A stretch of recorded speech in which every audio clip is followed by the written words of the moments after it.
Hello friends, you are welcome to Apexi learning. Apexi learning में आप सभी का स्वागत है। आज के हमारे इस वीडियो में हमारा टॉपिक रहेगा सल्तनत काल, जो 1206 से 1526 ईस्वी तक था। इसमें दिल्ली सल्तनत के ऊपर क्वेश्चन है, जिसमें हमारा फर्स्ट क्वेश्चन है, गजनी का वह प्रथम शासक कौन था जो खलीफाओं से सुल्तान की उपाधि ग्रहण कर सुल्तान कहलाने वाला प्रथम शासक बना? महमूद गजनवी। महमूद गजनवी के सभी आक्रमणों में सर्वाधिक महत्वपूर्ण आक्रमण कौन सा था? सोमनाथ मंदिर पर आक्रमण, जो 1025 से 26 में किया। महमूद गजनवी के भारत पर आक्रमण का उद्देश्य क्या था? मध्य एशिया में बड़े साम्राज्य की स्थापना के लिए धन प्राप्त करना। महमूद गजनवी के भारत पर आक्रमण के समय भारत आए विद्वान अल बिरूनी ने किस महत्वपूर्ण ग्रंथ की रचना की? किताब उल हिंद।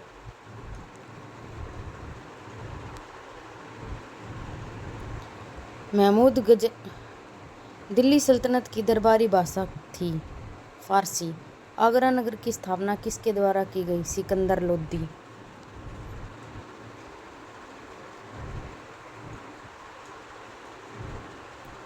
निम्नलिखित में से वह दिल्ली का सुल्तान कौन था जिसकी मृत्यु चौगान यानी पोलो खेलते समय हुई थी? कुतुबुद्दीन ऐबक। कुव्वत उल इस्लाम मस्जिद का निर्माण किसके द्वारा किया गया? कुतुबुद्दीन ऐबक। तराइन की पहली लड़ाई 1191 ईस्वी में निम्नलिखित में से किसके बीच हुई थी? मोहम्मद गोरी और पृथ्वीराज चौहान। निम्नलिखित में से किस खलजी शासक ने दिल्ली के राज सिंहासन पर बैठने के लिए अपने ससुर की हत्या की थी? अलाउद्दीन खिलजी ने। रजिया सुल्तान किसकी बेटी थी? इल्तुतमिश की।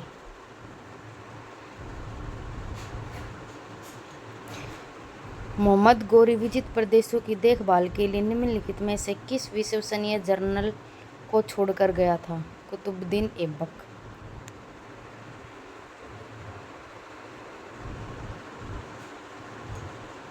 नेक्स्ट क्वेश्चन है, किसके शासनकाल में सबसे अधिक मंगोल आक्रमण हुए? अलाउद्दीन खिलजी। तराइन के द्वितीय युद्ध में किसने किसको पराजित किया? मोहम्मद गोरी ने पृथ्वीराज को।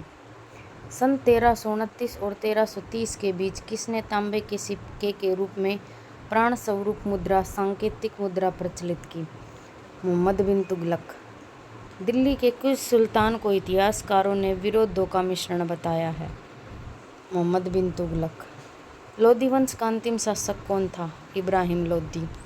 इनाम भूमि किसे दिया जाता था? विद्वान और धार्मिक व्यक्ति को।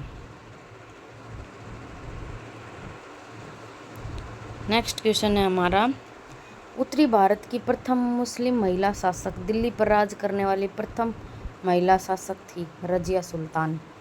दिल्ली के प्रथम सुल्तान कौन थे जिन्होंने दक्षिण भारत को पराजित करने का प्रयास किया? अलाउद्दीन खिलजी। यात्री इब्न बतूता कहाँ से आया था? मोरक्को से। भारत पर प्रथम तुर्क आक्रमण करने वाला था? मोहम्मद गोरी। निम्नलिखित में से कौन अपने को बुद्ध की सन मूर्ति भंजक कहता था? महमूद गजनवी।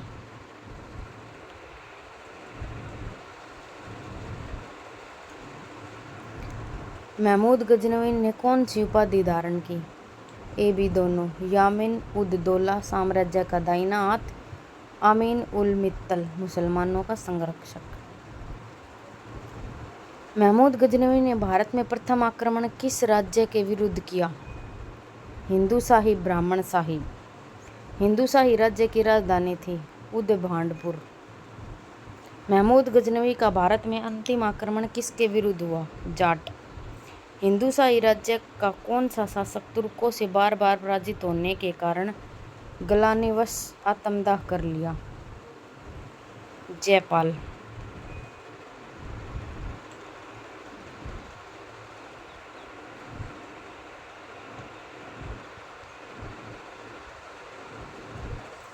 नेक्स्ट क्वेश्चन है, महमूद गजनी किस वंश का था? यामिनी। महमूद गजनवी के साथ भारत आने वाले इतिहासकारों में कौन शामिल नहीं था? शाहनामा का लेखक फिरदौसी। महमूद गजनवी के आक्रमण के परिणाम स्वरूप कौन सा शहर फारसी संस्कृति का केंद्र बन गया? लाहौर। निम्नलिखित में से किसने ढोल की तेज आवाज़ के साथ एक महिला का अपने पति की चिता के साथ स्वतः को जला देने के दृश्यों का भयंकर चित्रण किया। Ibn Battuta.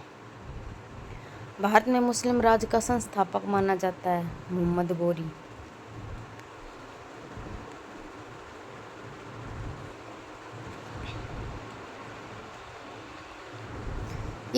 किसने इक्तादारी प्रथा चलाई? इल्तुतमिश। लाख बख्श के नाम से जाना जाने वाला भारतीय शासक कौन था? इब्न कुतुबुद्दीन ऐबक। 13वीं सदी में सेना का सर्वोच्च अधिकारी होता था खान। भारत में गुलाम वंश का संस्थापक कौन था? कुतुबुद्दीन ऐबक। कुतुब मीनार के कार्य को किसने पूरा किया? इल्तुतमिश।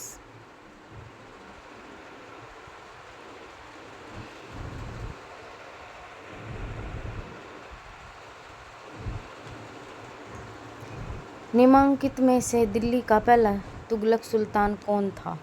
गयासुद्दीन तुगलक। पंजाब के हिंदू शाही राजवंश को किसने स्थापित किया? कल्लर।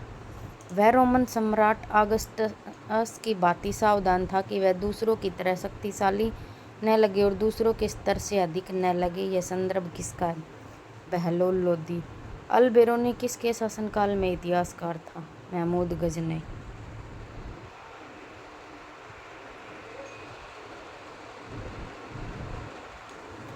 निम्नलिखित में से कौन सा शासक दास गुलाम राजवंश से संबंधित है? इल्तुतमिश।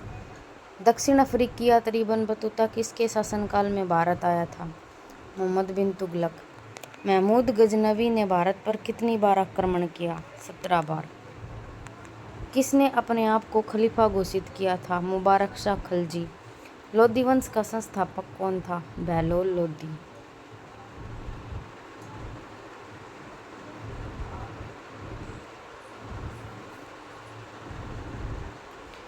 भारतीय इतिहास में बाजार नियमों मूल्य नियंत्रण पद्धति की शुरुआत किसने की थी? अलाउद्दीन खिलजी। राज्य संबंधों में उलेमा के दखल का विरोध किस सुल्तान ने किया था? अलाउद्दीन खिलजी ने। अल बेरूनी द्वारा रचित पुस्तक किताब उल हिंद या तारीख उल हिंद में किन विषयों की समीक्षा की गई है? इनमें से सभी। भारतीय गणित, खगोल विज्ञान, दर्शन, भारतीय इतिहास और भूगोल। अल बेरूनी का पूरा नाम था अबू रेहान मुहम्मद।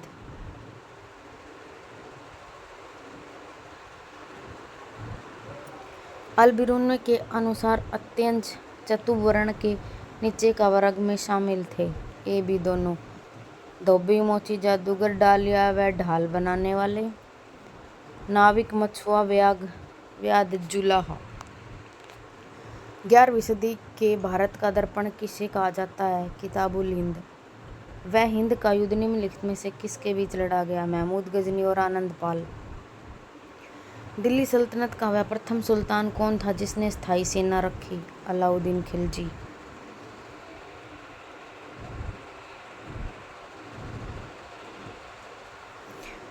सुल्तान अलाउद्दीन खिलजी की बाबत के संबंध में निम्नलिखित कथनों पर विचार कीजिए।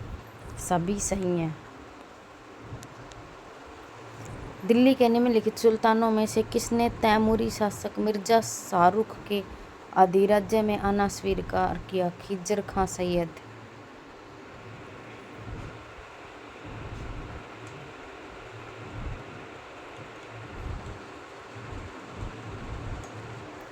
निम्न में से कौन गुलरुखी के उपनाम से कविताएं लिखा करता था?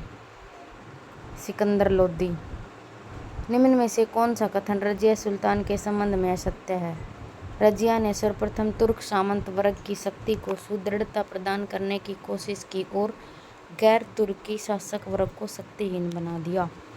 निम्न में से कौन सा कथन बलबन के संबंध में सत्य है? इनमें से कोई नहीं, ये तीनों सत्य हैं।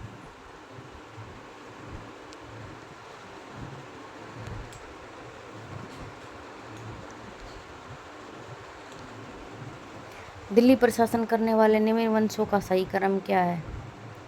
फर्स्ट पे गुलाम वंश, सेकंड पे खलजी, थर्ड पे तुगलक, फिर आएगा सैयद, उसके बाद लोदी। मोहम्मद गोरी के आक्रमणों का निम्न में से कौन सा परिणाम नहीं हुआ? पंजाब से लेकर बंगाल तक फिर से उत्तरी भारत का केंद्रीय सत्ता के अधीन हो गया। तुर्कों द्वारा राजपूतों को पराजित करने के निम्न में से कौन सा कारण थे? फर्स्ट, सेकंड और थर्ड।